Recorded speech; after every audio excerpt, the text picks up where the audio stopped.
don't think it's not a reasonable statement to say that I have conquered every imaginable art medium. But there is one medium that I have shied away from for fear that it may be too intense for even I. That medium, of course, is Shrek. But let's start off by outlining how this is going to work. It's going to work in the same way that it has worked for a couple of other very special people. Specifically this artist, Hayati Nanirveni.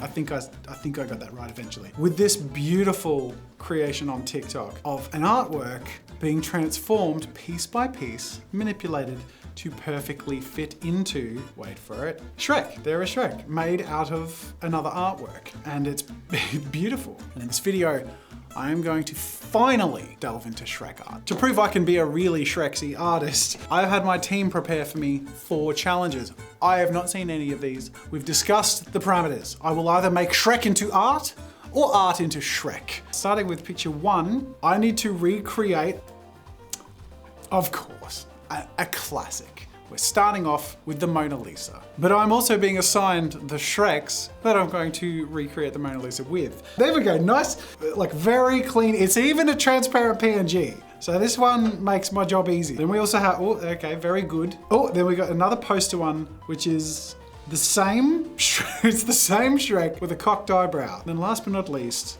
we got a nice grinning Shrek. We got our assets, or Shreks, Shreks. Let's bring Shreksy back. I am gonna say Shrek so much in this video that I think I'm gonna do a Shrek counter. It looks like that, and it sounds like this. Now I'm just gonna paste all these things in place really like brutally because I'm going to blend and resize and carefully combine them once I've got the core elements in position. Now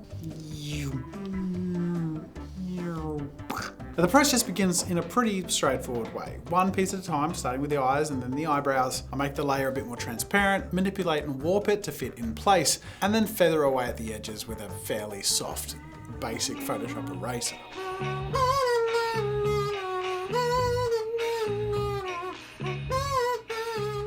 The head and forehead is where I really start needing to stretch the geometry a bit, filling in a lot more area than Shrek actually has. But then also making sure to leave room for the Mona Lisa to come through, in this instance with the hair. As each new element is introduced, the challenge increases. The nose, for example, you know, it's not subtle. Bit over the top, Shrek. There you go, all right, we're on track. So this is literally Photoshop tracing, just to like force a Shrek peg into a Mona Lisa hole. That sounds so wrong. Please, for the love of God, edit that out. I feel like I might need the lips of this Shrek.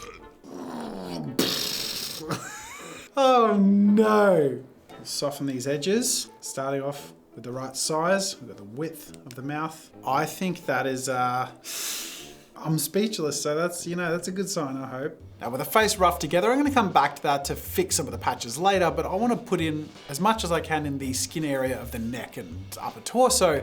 But the problem is, as you can see, there's very little to work from when it comes to the Shrek neck and upper torso. So I just need to resort to other skin areas that have generally similar lighting patterns, in particular around the cheeks and forehead of my original Shrek. Somebody once told me the world is gonna roll me. I ate the sharpest tool in the shed. Now, I'm gonna be honest, this is the first of 4, and I've spent over an hour on this, and it's incredible.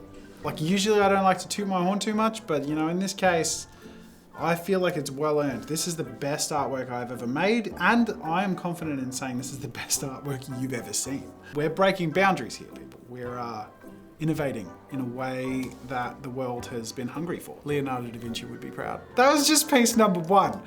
Let's turn up the intensity. I'm gonna give myself 20 minutes to recreate this artwork. What is this artwork? She's got a monobrow. That's useful. What is this artwork? I'm just gonna go ask the team. All right, apparently it's Frida Kahlo's self-portrait in a velvet gown. What Shrek assets have we got here? Let's bring in the Shreks. Okay, we've got confused Shrek and Donkey. And with a few Shrek references in place, I need to sort of pick what direction I'm gonna go with. I'm gonna say these two on the right are very pixelated. I'm actually gonna stick to this one, except I need the eyes to look at us. Yeah, look at these beautiful Shrek eyes. Boom. Yeah, look at that. It's a match.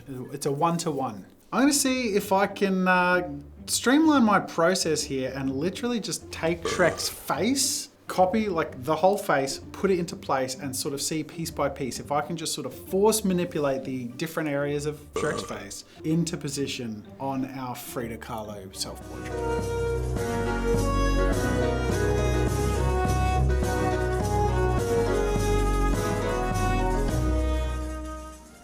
Filling in a few key areas. So every now and then you just sort of paste a bit. You think, hope that works, and it's perfect. Look at that. I was born to make these artworks. Oh, yeah. Like, I'm really developing an instinct for this. Feel free to leave your questions down below if you're looking for advice on how to participate in your own Shrek-expressionistic artworks. Oh no.